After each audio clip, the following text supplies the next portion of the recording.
Halo, Assalamualaikum, saya Dr. Lia. Ayo kita nonton video kali ini ya.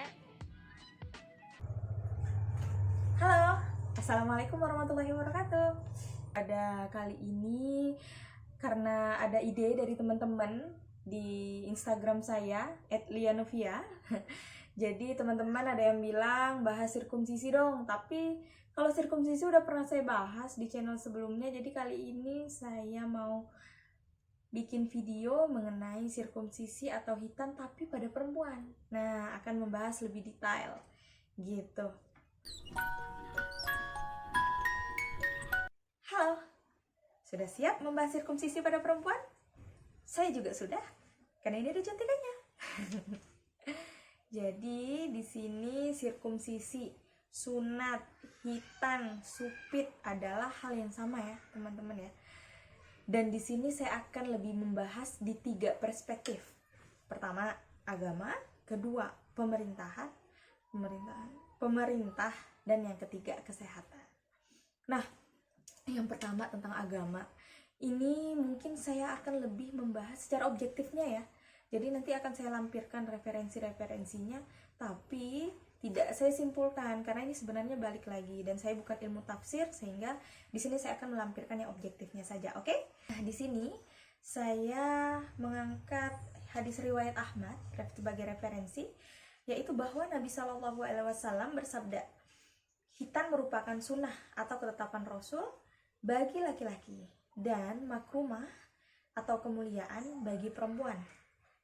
Nah, di sini ijma ulama juga menetapkan bahwa atau mensepakati bahwa hitan bagi perempuan merupakan hal yang disyariatkan.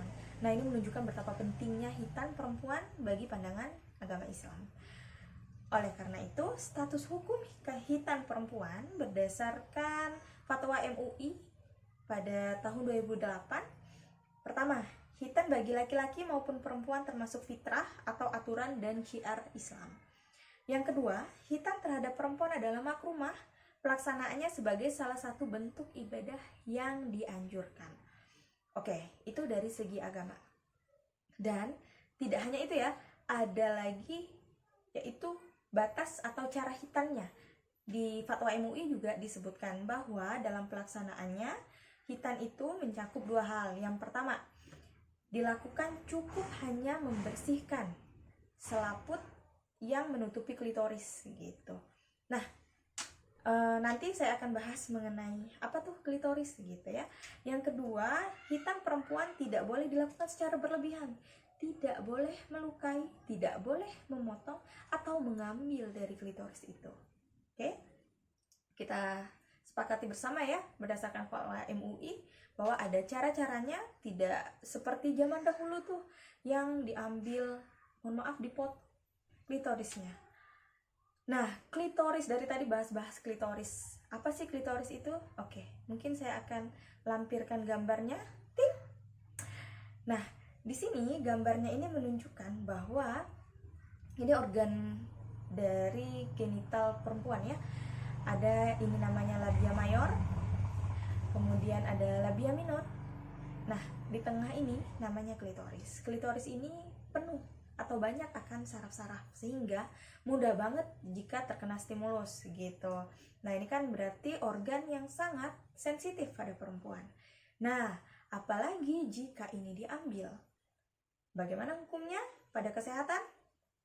Nah, makanya WHO sendiri, nih ada di sini, di bawah ini, rekomendasinya bahwa tidak boleh melakukan hitan atau melakukan pengambilan dari sedikit ataupun seluruhnya pada genital perempuan, yang di sini dimaksud klitoris ataupun organ di bagian sekitarnya, karena itu merupakan pelanggaran terhadap hak asasi manusia gitu.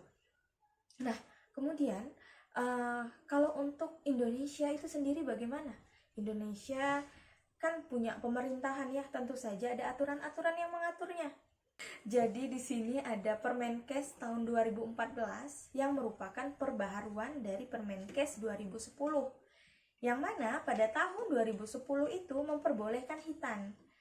Nah, pada tahun 2014 disebutkan bahwa tindakan yang dilakukan atau tindakan yang diperbolehkan dilakukan itu apabila ada manfaat medisnya.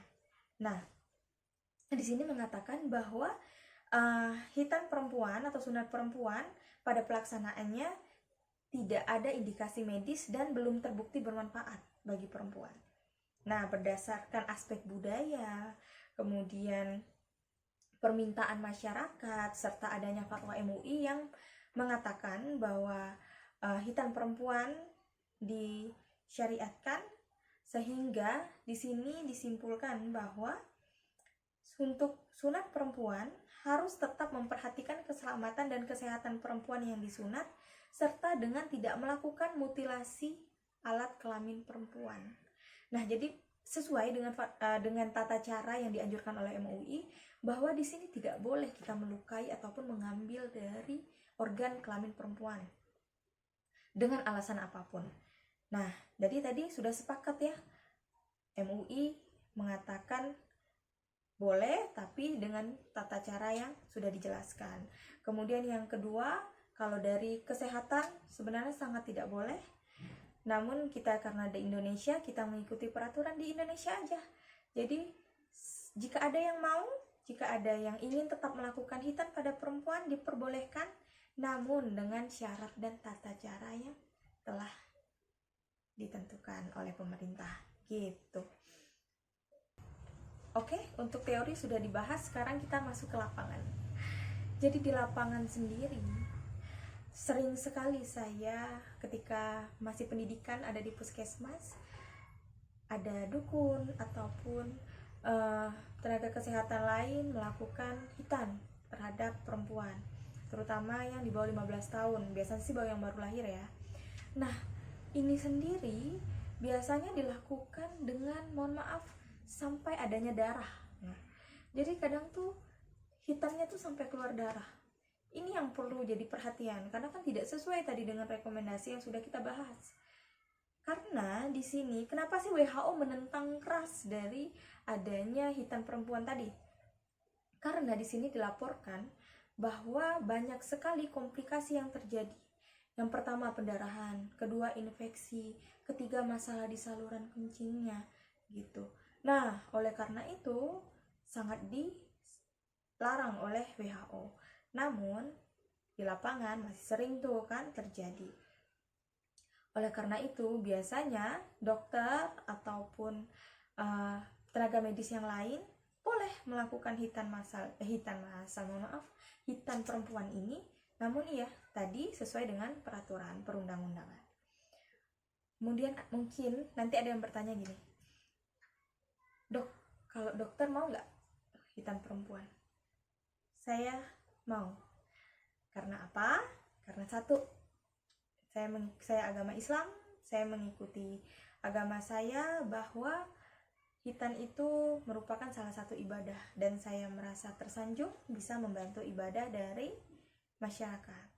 Kemudian yang kedua, saya khawatir sebenarnya jika saya membiarkan orang lain yang mungkin tidak bisa bertanggung jawab atas tindakannya, tentu saja saya lebih memilih melakukannya walau tidak terbukti manfaatnya, karena nanti saya akan melakukan sesuai dengan tata cara yang dianjurkan, yaitu tidak melukai, tidak mengambil, saya hanya membersihkan atau menghilangkan selaput yang menutupi bagian klitoris maupun bagian organ genital perempuan tadi.